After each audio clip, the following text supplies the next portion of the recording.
phone that needs no introduction, the Oneplus 2.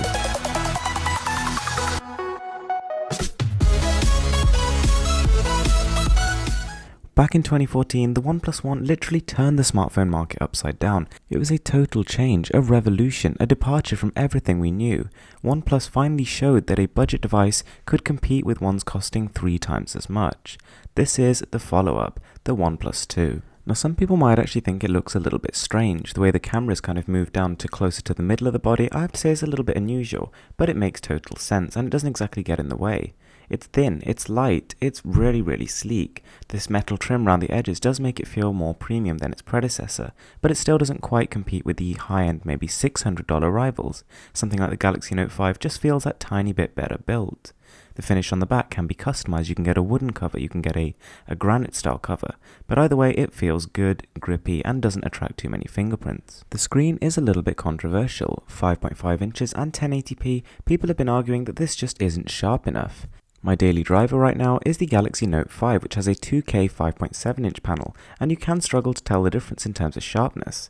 But in terms of colour, that is a different story altogether. OnePlus really haven't done a great job of nailing this, it just looks a little bit washed out. Contrast and saturation are both on the low side. Now there are actually 2 versions of the OnePlus 2. There's the international variant, which is this one running something called Oxygen OS, which is very close to stock Android 5.1. Alternatively, if you actually get the device using an invite, you get CyanogenMod, which is much more customizable, but I'll be reviewing this one. Browsing through the settings, you'll find some nice little things. You'll find a fingerprint sensor which works extremely well, you'll find gesture support, and the ability to turn the phone into dark mode, which being an AMOLED display here, actually does help to save a bit of battery and looks quite nice.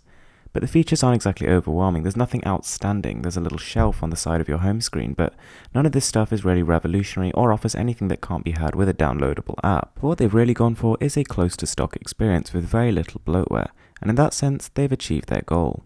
Now battery life wasn't great. Considering it has a 3300 mAh battery, I would have expected it to last longer than a day and a little bit. In reality though, after a good day's use, I woke up the next morning with just 10% left. So now, a speaker test.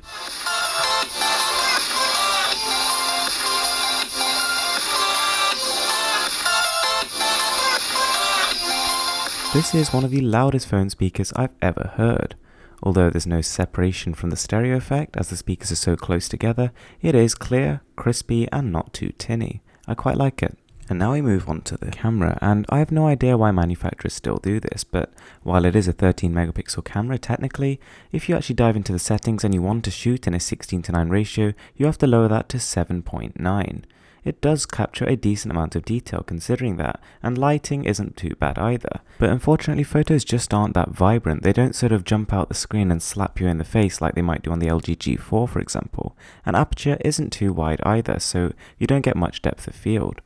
The video camera is better than average though, shooting nice 4K video as well as slow motion, but this camera is not on the same level as current flagships. Reading the specification sheet of the OnePlus 2, it's really impressive. I mean 4GB of RAM, 64GB of flash storage, a Snapdragon 810 V2.1 processor.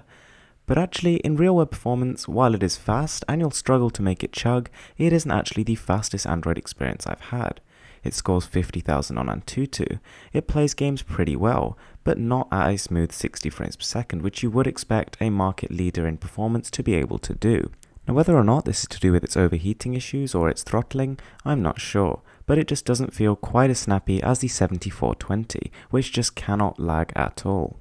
Don't get me wrong, this thing is extremely fast, it's a powerhouse, it beats out everything in its current price range, but just don't expect top of the line performance, it just isn't quite there. Whether it's browsing through internets, playing high-end games, occasionally it will just stutter. Now while the back is great to hold, it doesn't attract any fingerprints, the front is a totally different story. It's an absolute fingerprint nightmare. The only thing I can really recommend is you get a matte finish screen protector, but apart from that you're just going to be scrubbing it probably a few times a day. So there it is guys, that is the OnePlus 2. Remember, this is the international version. It's not going to be quite the same as the invite only one, but it's similar enough, especially in terms of hardware. The fingerprint sensor is good, the features on offer are solid, but nothing really mind-blowing here. The idea of the OnePlus 2 is to offer a ground-beating price to performance ratio, and in a sense it kind of does this. Coming in at just over £250, this is about half the price of current flagships, and it does perform nearly as well. But the more you actually spend time with it and the more you compare it directly with those phones, you do start to notice differences. The screen is not as punchy, the performance isn't quite as consistent, and the camera is not nearly as good. Overall though, the Oneplus 2 is a fantastic device which I have to recommend. Thanks for watching, I'm Mr. Who's the Boss, and this is Insanely Cool Tech.